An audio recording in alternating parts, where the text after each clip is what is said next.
สวัสดีครับทุกคนยินดีต้อนรับเข้าสู่การเจาะลึกข้อมูลและวิเคราะห์สถานการณ์ล่าสุดกันอีกครั้งหนึ่งนะครับวันนี้เราจะมาคุยกันถึงประเด็นที่เรียกได้ว่าฮอตฮิตที่สุดเรื่องหนึ่งในวงการคริปโตเลยนั่นก็คือทิศทางของ Pi Network ในปี 2026 ครับคือเป้าหมายของการอธิบายข้อมูลในวันนี้เนี่ยเราตั้งใจจะมาชำแหละให้ดูกันชัดๆเลยค่ะว่าอะไรคือข้อเท็จจริงที่เกิดขึ้นแล้วและอะไรที่เป็นแค่ข่าวลือบนโซเชียลมีเดีย เราจะเอาข้อมูลอ้างอิงและพัฒนาการจริงๆของเครือข่ายมากางดูกันให้เห็นภาพรวมไปเลยครับเอาล่ะนี่คือคำถามโลกแตกที่ถูกถามกันเข้ามาแทบจะทุกวันในคอมมูนิตี้เลยใช่ไหมครับจะเข้า Binance ไหมจะ Lisbon Coinbase หรือเปล่าในปี 2026 คือโทนนี้กระแสความตื่นเต้นมันแรงมากจริงๆครับมีข่าวลือสะพัดไปหมดว่า Pi อาจจะได้รับการพิจารณาให้เทรดแบบสปอตบนกระดานเทรดยักษ์ใหญ่แต่เดี๋ยวก่อนครับก่อนที่เราจะปล่อยให้ความตื่นเต้นมันพาเราลอยเตลิดไปไกลเราต้องมาตั้งสติกันนิดหนึ่งความจริงจนถึงวันนี้ก็คือยังไม่มีการประกาศอย่างเป็นทางการใดๆจากทั้งสองกระดานเทรดนะครับเพราะฉะนั้นวันนี้เราจะมาวิเคราะห์เรื่องนี้ด้วยข้อมูลเน้นๆแบบไม่มีอคติกันครับสำหรับโครงสร้างของการพูดคุยในวันนี้เราจะแบ่งเป็น5ประเด็นหลักๆตามนี้นะครับเริ่มตั้งแต่เรื่องการเข้ากระดานเทรดการอัปเกรดโปรโตคอล 26 และ 27 เจาะลึกเกณฑ์ของกระดานเทรดระดับโลกดูเรื่องกลไกราคาและปิดท้ายด้วยการจำลอง3สถานการณ์ความเป็นไปได้ในปี 2026 ครับไปลุยกันเลยดีกว่าโอเคครับมาเริ่มกันที่หัวข้อแรกกันเลย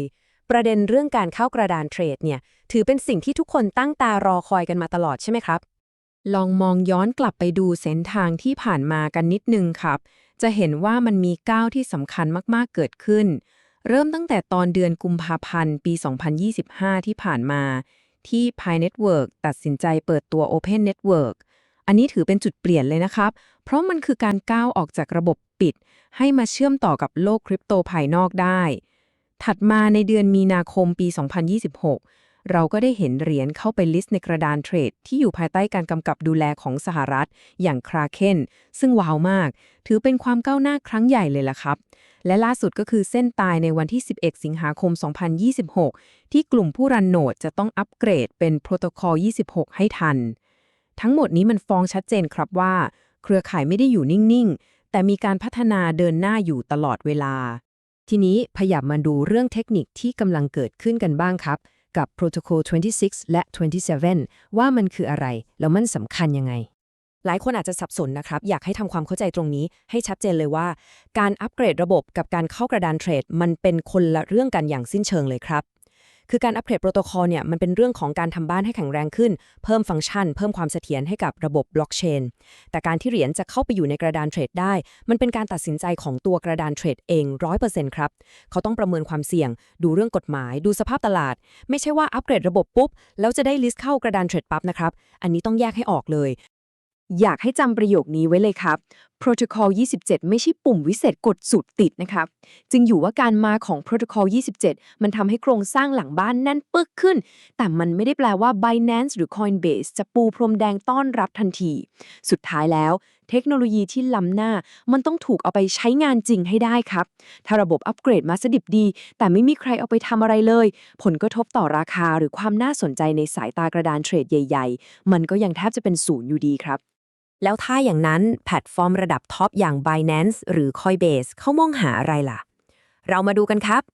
กระดานเทรดระดับโลกเขาไม่ได้ดูแค่ว่าคุณมีคนถือเหรียญเยอะไหมนะครับเขาดูองค์ประกอบหลักๆ5อย่างนี้ค่ะ1เลยคือความพร้อมทางเทคนิคระบบต้องนิ่งต้องปลอดภัย2คือสภาพคล่องต้องมีตลาดที่มีการซื้อขายเปลี่ยนมือกันได้ง่ายๆ3คือเรื่องปวดหัวอย่างกฎระเบียบและข้อกฎหมายอันนี้ต้องเป๊ะ4คือกิจกรรมในระบบนิเวศมีแอปพลิเคชันใช้งานไหมมีคนโอนไปมาหรือเปล่าและ5คือความต้องการของตลาดจริงๆค่ะการมีคอมมูนิตี้ใหญ่โตมันเป็นจุดเริ่มต้นที่ดีมากๆนะครับแต่มันไม่พอพวกเขาต้องการเห็นอุปสงค์หรือความต้องการซื้อที่ยั่งยืนค่ะไม่ใช่แค่ตัวเลข user มาถึงคำถามที่สำคัญที่สุดในตอนนี้ครับเราต้องเปลี่ยนมุมมองกันใหม่เลยจากเมื่อก่อนที่เราอาจจะโฟกัสแค่ว่าโอ้โหมีคนขุดเหรียญนี้กี่ล้านคน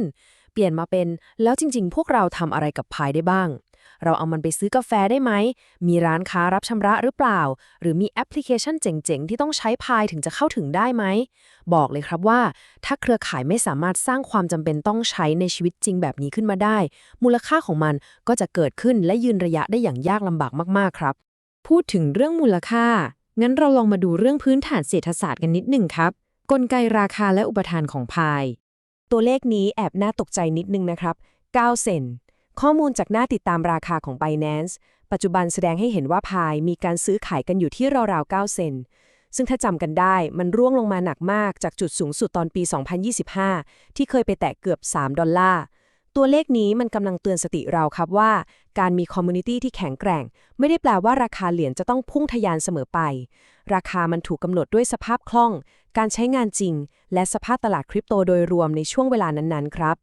ลองนึกภาพตามผมนะครับถ้าสมมติว่ามีเหรียญพายจำนวนมหาศาลถูกปลดล็อกออกมาสู่ตลาดแต่กลับไม่มีใครต้องการเอาเหรียญนี้ไปใช้งานจริงๆเลยอะไรจะเกิดขึ้นครับใช่ครับแรงเทขายจะมหาศาลมากหลายคนอาจจะฝันหวานว่าถ้าลิสต์บน Binance ปุ๊บราคาต้องพุ่งไป$1 $10แน่ๆแต่นั่นคือการมองโลกในแง่ดีเกินไปครับเพราะในขณะที่มีคนรอซื้อหน้าใหม่ก็มีคนถือเหรียญกลุ่มเดิมที่พร้อมจะเทขายทำกำไรทันทีเหมือนกันดังนั้นสิ่งเดียวที่จะเป็นเกราะคุ้มกันราคาไม่ให้ร่วงหนักได้ก็คือการใช้งานจริงนั่นเองครับจากข้อมูลทั้งหมดที่เราคุยกันมาเราลองมาประเมินภาพจำลอง3แบบที่จะเกิดขึ้นในช่วงที่เหลือของปี 2026 กันครับเราสามารถแบ่งความเป็นไปได้ออกเป็น3หน้าครับหน้าแรกคือแบบเชิงบวกสุดๆถ้าระบบอัปเกรดราบรื่นการใช้งานจริงพุ่งปรี๊ดแล้วกระดานเทรดใหญ่ๆประกาศลิสต์แน่นอนครับว่าตลาดจะตอบรับดีมากพลุแตกแน่นอนหน้าที่2คือเติบโตแบบค่อยเป็นค่อยไปคือเทคนิคผ่านฉลุยแต่การใช้งานอาจจะยังค่อยๆโต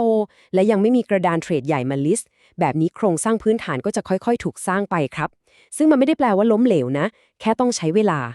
ส่วนหน้าที่3อันนี้น่ากำนวนครับคือเผชิญแรงกดดันถ้าการใช้งานจริงโตช้าตลาดคริปโตซบเซาแถมคนยังกังวลเรื่องปริมาณเหรียญราคาของพายก็จะต้องรับแรงกดดันอย่างหนักต่อไปครับแล้วในฐานะคนติดตามเราจะรู้ได้ยังไงว่าเราอยู่สถานการณ์ไหนนี่คือ5สเต็ปง่ายๆที่ควรใช้ติดตามข่าวครับข้อแรกเลยสำคัญที่สุดฟังประกาศจากทีมงาน PyCord โดยตรงเท่านั้นครับข้อ2ดูว่า Protocol 27 อัปเกรดแล้วเวิร์กไหมข้อ3คอยสังเกตว่ามีคนเอาเหรียญไปซื้อของจริงๆหรือยังและข้อ4ข้อ5จำไว้เลยครับว่าถ้าจะมีข่าวลิสต์เข้า Binance หรือ Coinbase มันต้องเป็นข่าวประกาศทางการจากตัวกระดานเทรดเองเท่านั้นอย่าเพิ่งไปเชื่อภาพตัดต่อหรือข่าวลือตามโซเชียลมีเดียเด็ดขาดครับคำถามทิ้งท้ายสำหรับการเจาะลึกข้อมูลในวันนี้ครับ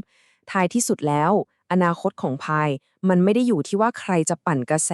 หรือสร้างข่าวลือได้เก่งกว่ากันแต่มันอยู่ที่การพิสูจน์ตัวเองครับว่าสามารถก้าวข้ามจากการเป็นแค่ความหวังลมๆแรงๆไปสู่การเป็นระบบเศรษฐกิจที่ขับเคลื่อนด้วยการใช้งานจริงได้หรือเปล่าถ้าระบบพิสูจน์ตัวเองได้ว่ามีดีเทคโนโลยีเจ๋งคนใช้งานจริงเยอะเดี๋ยวเรื่องการเข้ากระดานเทรดระดับโลกมันก็จะตามมาเองโดยธรรมชาติครับอยากฝากคำถามนี้ให้ทุกท่านลองเอาไปคิดและวิเคราะห์กันต่อดูนะครับสำหรับวันนี้ขอบคุณทุกคนมากๆที่ติดตามการอธิบายข้อมูลของเราจนจบครับเป็นยังไงกันบ้างครับทุกคนมีความเห็นอย่างไรคอมเมนต์ใต้คลิปแบบจัดเต็มได้เลยผมจะเข้าไปตอบด้วยตัวเองครับหากเห็นว่ามีประโยชน์อย่าลืมกดไลค์กดติดตามช่องอ่อง Channel และแชร์ไปให้เพื่อนๆกันด้วยนะครับขอฝากเพจ Facebook อ่องจิปาถะอ่อง Everything ไว้อีกช่องทางด้วยอ๋อหากพี่น้องต้องการเข้าห้อง PyBot Academy เพื่อเรียนรู้ทุกขั้นตอนการสมัครและการ KYC ให้กดดูเพิ่มเติมแล้วเลื่อนดูลิงก์เข้าห้องได้เลยครับสำหรับวันนี้ผมขอลาไปก่อนสวัสดีครับ